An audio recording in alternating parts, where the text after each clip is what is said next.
नमस्कार दोस्तों, स्वागत है आपका आपके अपने यूट्यूब चैनल मन अप स्टोरीज में। दोस्तों, ये कहानी चल रही है ये रिश्ता क्या कहलाता है और इसके 26 पार्ट अपलोड हो चुके हैं। दोस्तों, ये 27वां पार्ट है। तो चलिए दोस्तों, 27वें पार्ट को शुरू करते हैं। 13 साल बाद क्या भास्कर से बात करना सही होगा, ये सोचकर वह खुद को रोक लेती है। उसके मन में मिली जुली भावनाओं का तूफान उठ रहा था। कोरोना की वजह से फेसबुक पर कई नए चैलेंजेस का दौर चल रहा था। कोई कपल पिक चैलेंज, तो कहीं साड़ी चैलेंज, कहीं खाने की कुछ पोस्ट का चैलेंज, तो कहीं बहुत से वीडियोस बनाकर लोग पोस्ट किए करते थे। यही सब देखते हुए रजनी काफ़ी वक्त वहीं पर गुजार देती थी। बाकी चैलेंजेस तो उसने नहीं किए, लेकिन सुपर मॉम चैलेंज में उसने पार्ट लिया था और अपने दोनों बच्चों के साथ अपनी एक पिक पोस्ट की। इसी तरह साड़ी चैलेंज के लिए उसे कई मैसेज आने लगे, तो फिर उसने एक साड़ी वाला अपना पिक भी पोस्ट किया और फ़ोन को साइड में रखकर घर के कामों में लग गई। सारे कामों से फुर्सत पाकर उसने फिर फेसबुक खोला और भास्कर की प्रोफाइल फिर एक बार देखी। अब उसका दिल किया कि भले ही फ्रेंड रिक्वेस्ट ना भेजे, पर कम से कम भास्कर से बात तो करे। उसने भास्कर को पर्सनली हाय भेजा। कुछ देर इंतजार करने के बाद भी उसे कोई रिप्लाई नहीं आया तो वह सो गई। भास्कर ने उसके मैसेज का कोई जवाब नहीं दिया। उसे बुरा सा महसूस हुआ। उसने खुद को कोसा कि उसने भास्कर को मैसेज ही क्यों किया। पता नहीं वो क्या सोच रहा होगा, पर मैसेज तो शायद उसने देखा ही नहीं। पर हो सकता है जानबूझ के ओपन ना किया हो, पर उसे पता हो कि मैंने मैसेज किया है। उफ, ये सब सोचते हुए उसे बुरा सा लग रहा था। 20-25 दिनों तक रजनी रोज चेक करती, लेकिन भास्कर का कोई मैसेज नहीं होता। जब भी मैसेंजर पर नोटिफिकेशन आता, रजनी तुरंत ओपन करती थी, पर वह मैसेज किसी और का ही होता था। उसका मन अब काफ़ी उदास हो चुका था और उसने अब उम्मीद छोड़ दी थी। उसे खुद पर गुस्सा आने लगा था कि उसने फालतू में भास्कर को मैसेज किया। उसे नहीं करना चाहिए था। जो रिश्ता 13 साल पहले ख़त्म करके आई थी, अब उसे फिर से हवा देने की क्या फ़ायदा? बात करके भी क्या मिल जाएगा? गड़े मुर्दे ना उखाड़े जाए तो अच्छा है। उसने खुद से वादा किया कि अब वो भास्कर को कोई मैसेज नहीं करेगी, चाहे उसका कितना भी मन क्यों ना हो। 19 मई 2020 के दिन शाम के समय रजनी के बड़े पापा के लड़के नितेश का फ़ोन रजनी के पास आया। उन्होंने रजनी के हालचाल पूछने के बाद उससे कहा कि भाभी से बात कर।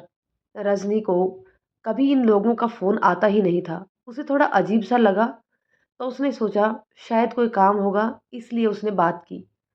हेलो रजनी। आवाज़ किरण की थी। किरण और पंकज की शादी रजनी के शादी के 4 साल बाद हो चुकी थी। किरण के माता पिता को पहले तो रिश्ता मंजूर नहीं था, लेकिन फिर किरण के मामा जी के समझाने पर सभी की सहमति से उनका विवाह संपन्न हो गया। किरण, क्या हुआ? तू नितेश भाई के फ़ोन से कैसे बात कर रही है? सब ठीक है ना? रजनी, मेरा फ़ोन खराब हो गया है और तुम्हारे भैया पापा को लेकर शहर के हॉस्पिटल गए हैं।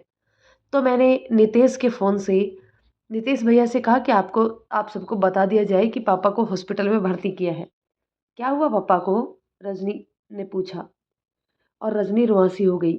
घबराओ मत, उन्हें पेट में दर्द हुआ था और सीने में, तो थोड़ा जल्दी से डॉक्टर के पास ले गए। उन्होंने दवा दी थी, लेकिन 3 दिन बाद भी आराम नहीं हुआ तो हमने उन्हें शहर के हॉस्पिटल में ले जाना ठीक समझा। बाकी चिंता की कोई बात नहीं है। भावना दीदी और अनीता दीदी को भी बता दिया है। अनीता दीदी अभी आ जाएंगी घर। भावना दीदी को भी अगर परमिशन मिल जाएगी तो वो भी आ जाएंगी। तू चिंता मत करना, तुझे सही लगे और परमिशन मिले तो तू भी आ जा। सच में पापा ठीक है ना किरण? सब लोग आ रहे हैं। ज़्यादा तबीयत खराब है क्या? नहीं रजनी, सब ठीक है। ले तू नितेश भैया से ही पूछ ले। कहकर किरण ने फ़ोन नितेश को दे दिया। हेलो रजनी, यहाँ सब ठीक है। पापा को छोटा सा अटैक आया है, इलाज चल रहा है। पंकज है वहाँ। मैं भी जाता, पर सिर्फ 2 लोगों को ही जाने की परमिशन मिली थी, इसलिए पंकज और काकी गए हैं। काका काकी के बिना कहीं जाते नहीं ना, इसलिए उन्हें भेजना ज़रूरी था। सब ठीक है बेटा, तू चिंता मत कर। ठीक है भैया, मैं जय से आने के बाद उनसे बात करती हूँ। आप सब उनका ख्याल रखना और अपना भी। कहकर रजनी फ़ोन रख देती है। रजनी चिंता कैसे ना करती। सुरेश जी बहुत स्वास्थ्य का ध्यान रखते थे और काफ़ी मजबूत इंसान थे। अचानक सीधा हॉस्पिटल में भर्ती किया, मतलब कोई बड़ी बात होगी। कुछ देर में जयेश आया। रजनी को परेशान देखकर उसने पूछा, क्या हुआ रजनी? नीतीश भैया का फ़ोन आया था। किरण भाभी भी साथ में थी। पापा को हॉस्पिटल में एडमिट किया है। जयेश, क्या हम लोगों को उनसे मिलने जाने की परमिशन मिलेगी? मैं कोशिश करता हूँ रजनी। जयेश ने तुरंत पंकज को कॉल किया। उससे हाल चाल और सारी स्थिति जान ली। उसने रजनी से कहा, पापा ठीक है रजनी, फिक्र मत करो, और मैं अभी ऑनलाइन फॉर्म भर देता हूँ, कल तक परमिशन मिल जाएगी। जयेश फॉर्म भरता है, जवाब अगले दिन आने वाला था। रजनी की बेचैनी बढ़ गई थी। अगले दिन जयेश को मैसेज आया कि 3 लोग होने की वजह से उन्हें परमिशन नहीं मिल रही थी जाने की। जयेश ने सोचा, रवीश को दिशा के पास छोड़कर रजनी और जयेश अपनी गाड़ी में चले जाएंगे। उन्हें उसी समय पंकज का फ़ोन आया। जिया जी, पापा को छुट्टी मिल जाएगी आज, चिंता की कोई बात नहीं है। आप लोग अभी नहीं आओगे तो चलेगा। रजनी से कहना बिल्कुल चिंता ना करे। रजनी हर रोज़ अनीता और भावना को फ़ोन करके बातें करती थी। अनीता और भावना घर पहुंच चुकी थी। सुरेश जी घर आए। वह बहुत बुरी हालत में थे। अनीता और भावना की आंखों में आंसू आ गए। उन्होंने कभी अपने पापा को इतना कमज़ोर नहीं देखा था। सुरेश जी को पंकज और नितेश ने हाथ पकड़कर सीढ़ियों से चढ़ाया। अनीता और भावना को देखकर सुरेश जी ने प्रश्न किया, राज नहीं आई? अनीता ने बताया कि राज को अभी अनुमति नहीं मिली है आने की, वो भी आएगी, आप ठीक हो गए हैं तो अब आने वाली है मिलने के लिए। सुरेश जी मुस्कुरा दिए और राज का ना होना उन्हें खल रहा था। घर आने के बाद अगले दिन सुबह को सुरेश जी की तबीयत वापस बिगड़ी। अनीता ने रजनी को फ़ोन किया और कहा, तू तुरंत आ जा, पापा की तबीयत ठीक नहीं है। जयेश ने बिना परमिशन लिए ही अपने निजी वाहन से जाना सही समझा। वो लोग जल्दी जल्दी तैयार करके निकले। रजनी को पता भी नहीं कि उसके बैग में क्या रखा है उसने और क्या नहीं। किसी ड्रेस की चुन्नी नहीं रखी तो किसी ड्रेस की सलवार। वह सारे कपड़े अधूरे लेकर गई। उसका मन नहीं था किसी भी बात में। कुछ देर में फिर अनीता का फ़ोन आया। राज राज पापा नहीं रहे, उन्हें हॉस्पिटल लेकर गए हैं, पर मुझे पता है वो नहीं रहे। तुझे याद कर रहे थे राज। रोते हुए अनीता उसे सब बता रही थी। उधर नितेश का फ़ोन जयेश के पास आया। आप जल्दी निकल जाओ क्योंकि कोरोना की वजह से यह परमिशन नहीं मिलेगी। ज़्यादा देर तक बॉडी रखने की और शमशान में भी 20 लोगों की ही अनुमति है। जयेश, रवीश और रजनी निकल गए। पूरे रास्ते रजनी बस रोती रही और कहती रही, काश मैं चली जाती पापा से मिलने। जयेश गाड़ी चलाते हुए रजनी को संभाल रहा था। वो लोग 4 घंटे में पहुंच गए थे। जयेश ने गाड़ी बहुत तेज चलाई और रास्ते में ज़्यादा ट्रैफिक ना होने की वजह से रजनी को अंतिम दर्शन मिल गए थे। सभी विधियां पूरी की गई। रजनी और जयेश दोनों को 15 दिन वहीं रहना पड़ा। रास्ते में आते हुए पुलिस ने रोका, किंतु नितेश ने उसे डेथ सर्टिफिकेट भेज दिया था, जिसे दिखाकर उन्हें जाने दिया। लेकिन वापसी में उन्हें परमिशन अनिवार्य थी, इसलिए 13 दिन के कार्यक्रम के बाद ही वो लोग वापस आने की सोच रहे थे। इसी दौरान रजनी के मैसेंजर पर काफ़ी सारे मैसेज थे। रजनी ने फेसबुक 5 दिन बाद खोला था। पहले और दूसरे दिन उसने पापा की फ़ोटो के साथ एक पोस्ट किया था। एक आह भरी होगी, हमने ना सुनी होगी, जाते जाते तुमने आवाज़ तो दी होगी, चिट्ठी ना कोई संदेश, जाने वो कौन सा देश जहाँ तुम चले गए। और एक पोस्ट में लिखा था, चंदा ने पूछा तारों से, तारों ने पूछा हजारों से, सबसे प्यारा कौन है? पापा, मेरे पापा, पापा वापस आ जाओ। उसके बाद उसने फेसबुक नहीं देखा था। अचानक उसकी नज़र एक मैसेज पर गई। भास्कर सिंह चौहान, हेलो। ये मैसेज तो भास्कर का था। रजनी अनायास ही चौंक गई और उसने लिखकर भेजा, ओ माय गॉड। रजनी के ऐसे रिएक्शन पर भास्कर ने मैसेज किया, सॉरी, मैं मैसेंजर यूज़ ही नहीं करता, इसलिए तुम्हारा मैसेज नहीं देखा मैंने। अरे मैंने इसलिए नहीं लिखा, ओएमजी, बल्कि मैंने इसलिए लिखा है कि तुम पूरे 1 महीने बाद जवाब दे रहे हो। मुझे उम्मीद नहीं थी। भास्कर ने स्माइली इमोजी भेज दी। अब भी नहीं करता मैसेज तो? क्यों? कुछ नहीं। तुम कैसी हो? ठीक हूँ। तुम्हारे पापा की पोस्ट देखी, इसलिए मैसेज किए बिना नहीं रह सका। तुम कैसे हो भास्कर? मैं भी ठीक हूँ, भास्कर ने जवाब दिया। भास्कर और रजनी ने अब लिखना बंद कर दिया था। उनकी समझ में नहीं आया कि आगे क्या बात करें। रजनी पूछना चाहती थी कि तुमने शादी की या नहीं, लेकिन उसकी हिम्मत नहीं हो रही थी। भास्कर और रजनी इसी तरह काफी देर तक एक दूसरे के मैसेज को देखते हुए आमने सामने से कुछ आने का इंतजार कर रहे थे। रजनी ऑफलाइन हो गई। कुछ देर बाद फिर फोन बजा। सॉरी, एक कॉल आ गया था तो उसमें बिजी हो गया था। शाम को एक मीटिंग है मेरी, उसी के लिए कॉल था। भास्कर ने झूठ बोला, क्योंकि अब जब बात शुरू हुई वह नहीं चाहता था कि बात ऐसे ही बंद हो जाए। कोरोना में meeting, online meeting, work from home. तुम्हारे पापा का फोटो देखा तो खुद को मैसेज करने से रोक नहीं पाया। तुरंत मैसेंजर डाउनलोड किया और देखा तो तुम्हारा मैसेज था। अच्छा। रजनी को बुरा लगा कि उसने बस पापा की मौत के लिए ही मैसेज किया, बाकी रजनी से उसे जैसे कोई मतलब ही ना हो। बस वो एक औपचारिकता निभा रहा था। तुम्हें कब पता चला मेरे पापा का? तुम्हारी फेसबुक पोस्ट से 2 दिन बाद जब मैंने फेसबुक चलाया तब। तो इसका मतलब भास्कर मुझे फॉलो करता है। उसने मेरी पोस्ट देखी। पता नहीं कब से वो ये सब देख रहा होगा, पर फिर उसने कभी बात क्यों नहीं की। रजनी अपने ही विचारों में गुम हो गई। रजनी भास्कर से बहुत कुछ पूछना चाहती थी, लेकिन वो उससे कुछ भी पूछने की गलती ना करे, ये सोचकर उसने भास्कर को मैसेज किया।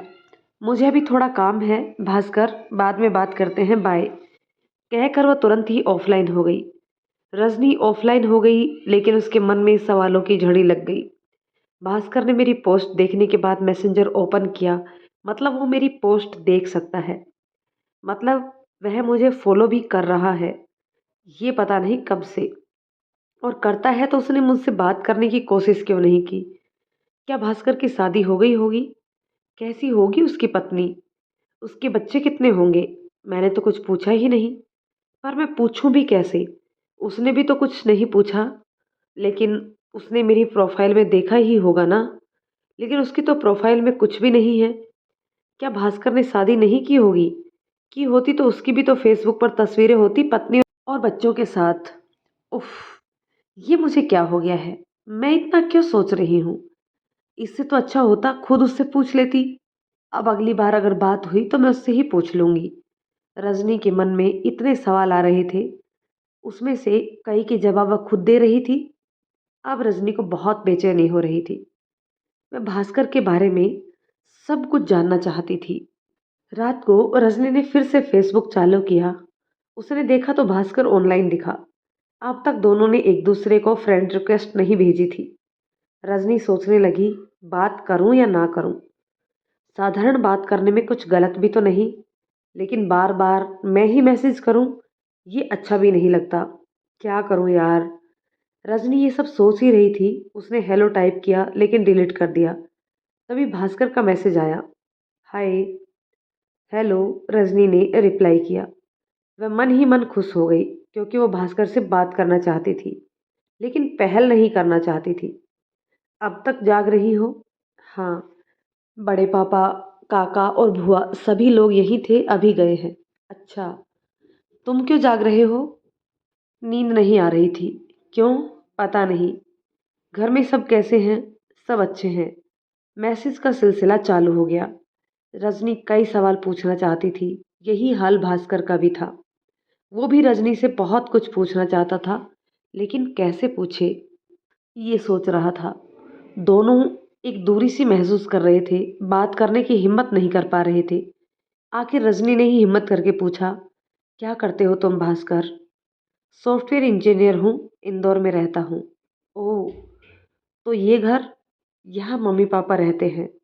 तो तुमने घर कब छोड़ा? तुम्हारी शादी के 5 साल बाद। पहले मुंबई शिफ्ट हुआ था, 3 साल वहाँ रहा, उसके बाद मैं इंदौर में हूँ। भास्कर ने मैसेज किया। रजनी अब भी नहीं जान पाई कि भास्कर की शादी हुई या नहीं। वो साफ साफ नहीं पूछ पा रही थी। तुम ठीक हो रजनी? तुम खुश हो? हाँ, रजनी ने जवाब दिया। हाँ, देखता हूँ तुम्हारी फेसबुक पर हर पोस्ट। कई बार फैमिली पिक भी रखती हो। अच्छा लगता है तुम्हें खुश देखकर। भास्कर की इस बात से रजनी का दिल धड़कने लगा। भास्कर मेरी सारी पोस्ट देखता है और मुझे पता ही नहीं। तुम कब से मुझे देख रहे हो फेसबुक पर? कई सालों से। तो कभी बात करने की कोशिश क्यों नहीं की भास्कर? बस ऐसे ही। अब जरूरत भी क्या है बात करने की? भास्कर का सीधा जवाब उसे दिल पर जाकर लगा। भास्कर, मैंने तुम्हें फेसबुक पर कई बार ढूंढा लेकिन तुम मिले ही नहीं। क्यों? मेरी तो प्रोफाइल ओपन ही है, मैंने कोई प्राइवेसी नहीं रखी। वो मैं तुम्हें भास्कर नाम से ढूंढा करती थी। मुझे तुम्हारा पूरा नाम पता ही नहीं था। भास्कर उसकी बात पढ़कर हंसे बिना न रह सका। उसने हंसते हुए कुछ इमोजी भेजे और लिखा, हाँ, उस नाम की कभी जरूरत ही नहीं पड़ी। अच्छा, एक बात पूछ सकती हूँ?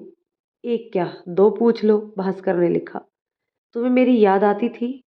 रजनी अपने दिल पर काबू नहीं रख पा रही थी और उसने अचानक ये लिखकर भेज दिया। भूला ही कब था। जब फेसबुक पर तुम्हें ढूंढा तब मिली नहीं, लेकिन फिर पंकज की प्रोफाइल से तुम्हें सर्च किया और तब से आज तक रोज सारी पोस्ट देखता हूँ। कितने साल पहले की बात है? 6 साल। तो कभी फ्रेंड रिक्वेस्ट क्यों नहीं भेजी? बस तुम्हें खुश देखकर सोचा कि तुम्हारी खुशहाल जिंदगी से दूर रहूं।